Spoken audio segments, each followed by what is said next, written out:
Hello and welcome to ई दुनिया knowledge channel. आज हम अब्राहम अकॉर्ड या अब्राहम समझौता के बारे में पढ़ेंगे।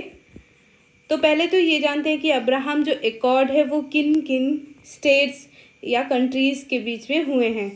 तो इज़राइल, यूनाइटेड अरब अमीरात और बहरीन के बीच में ये सितंबर 2020 में अकॉर्ड हुआ था।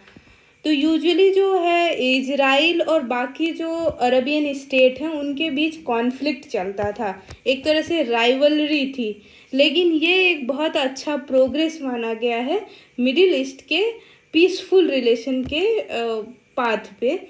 और जो अहम एकॉर्ड है वो एक तरह से जो ब्रेक थ्रू ये अचीव हुआ था वो जो पहले यूएस के प्रेसिडेंट थे डोनाल्ड ट्रम्प, उन्होंने ये इनिशिएटिव लिया था। तो ये काफ़ी अच्छा प्रोग्रेस है मिडिल ईस्ट के पीसफुल एग्जिस्टेंस के लिए। इसके पहले यूजुअली जो अरबियन कंट्रीज़ हैं एक तरह से अच्छा रिलेशनशिप इस्टेब्लिश नहीं करना चाहती थी इजराइल से, राइवलरी चल रहा था। बट इसके पहले भी इसी तरह का पीस डील इजिप्ट ने साइन किया था 1979 में और जॉर्डन ने किया था 1994 में। Arab countries are concern about Iran rising influence in the region and development of its nuclear program. Therefore, they are abandoning the Palestine cause or allying with Israel to counter Iran. तो जो Arabian countries है अगर उनके compare में देखेंगे तो जो Israel है वो काफ़ी टेक्नोलॉजिकली या डिफेंस में प्रोग्रेस कर चुका है। तो कहीं ना कहीं जब ईरान को काउंटर करना है तो इन अरबियन कंट्रीज़ को इज़राइल का सहारा लेना ही पड़ेगा। इसीलिए ये जो बाकी की कंट्रीज़ हैं, चाहे वो यूएई हो, चाहे बहरीन हो, चाहे जॉर्डन हो, ये सारा इज़राइल के साथ एक एग्रीमेंट करके ईरान के जो राइजिंग पावर है, चाहे वो न्यूक्लियर के कॉन्टेक्स्ट में उस रीजन में, उसे काउंटर करना चाहते हैं। लोग कह रहे हैं कि सऊदी अरबिया भी इसी तरह का फुट फॉलो कर सकता है, बट अभी भी सऊदी अरबिया ने इसको क्लैरिफाई नहीं किया है। तो इज़राइल और पैलेस्टाइन का जो यूजुअली जो अरब कंट्रीज़ हैं पैलेस्टाइन की तरफ से बात करते थे, लेकिन अभी उनका जो वॉइस है पैलेस्टाइन के लिए वो वीक होता चला जा रहा है। क्यों? क्योंकि इज़राइल जितना ऑफ़र कर सकता है इन कंट्रीज़ के लिए उतना शायद पैलेस्टाइन ना कर पाए।